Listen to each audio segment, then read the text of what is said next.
પણ ઉમેદવારી ફોર્મ ભરવાની શરૂઆતના પહેલા જ દિવસથી ચૂંટણી પંચના જે નીચેના ચૂંટણી અધિકારીઓ છે એની સાથે જોડાયેલું જે પ્રશાસન એની કામગીરી પણ ક્યાંક ને ક્યાંક શંકાના દાયરામાં રહી છે। સાથે સાથે ખાસ કરીને પોલીસ તંત્ર કે જેની જવાબદારી આ ગુજરાતના નાગરિકોની સુરક્ષાની છે, લો એન્ડ ઓર્ડર જાળવણીની એની જવાબદારી છે, પણ એ પોલીસ વિભાગના અધિકારીઓ એના કર્મચારીઓ જાણે ભારતીય જનતા પાર્ટીના કાર્યકરો હોય, એજન્ટો હોય એવા કેટલાક અધિકારીઓ અને કર્મચારીઓ વર્તી રહ્યા છે। પહેલા દિવસથી અલગ અલગ વિસ્તારોમાં MIM હોય કે બીજા અપક્ષ ઉમેદવારો ઉભા રાખવા માટે એના પેપર્સ તૈયાર કરવાથી લઈ અને એ માટે ધાક ધમકી આપવા માટે બુટલેગરોને સાથે રાખીને પ્રયત્નો થયા।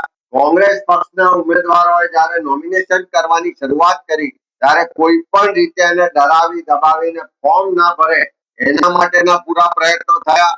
ઉમેદવારી ફોર્મ ભરવાની પ્રક્રિયા ચાલતી એ દરમિયાન જ સુરતની અમારી કોંગ્રેસની ઓફિસ હોય, અમદાવાદ કોંગ્રેસની ઓફિસ હોય કે પ્રદેશ સમિતિનું કાર્યાલય હોય કે અલગ અલગ જિલ્લાના કાર્યાલયો પોલીસના અધિકારીઓ ભાજપના એજન્ટ તરીકે કોંગ્રેસના ઉમેદવારોને ધમકાવવા માટેનો પૂરો પ્રયત્ન કરી રહ્યા છે।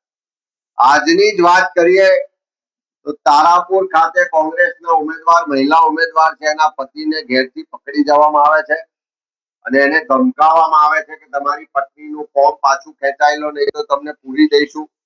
આજની જ વાત કરીએ તો વાસદ પોલીસ સ્ટેશનમાં પણ આ જ રીતની ધમકી આપવામાં આવે છે। અમે ચૂંટણી પંચને પહેલા પણ રજૂઆત લેખિતમાં મોકલી છે, અલગ અલગ જિલ્લાના એસપીઓ અને કલેક્ટરોને પણ રજૂઆતો કરી છે, તેમ છતાં પ્રક્રિયા અટકતી નથી।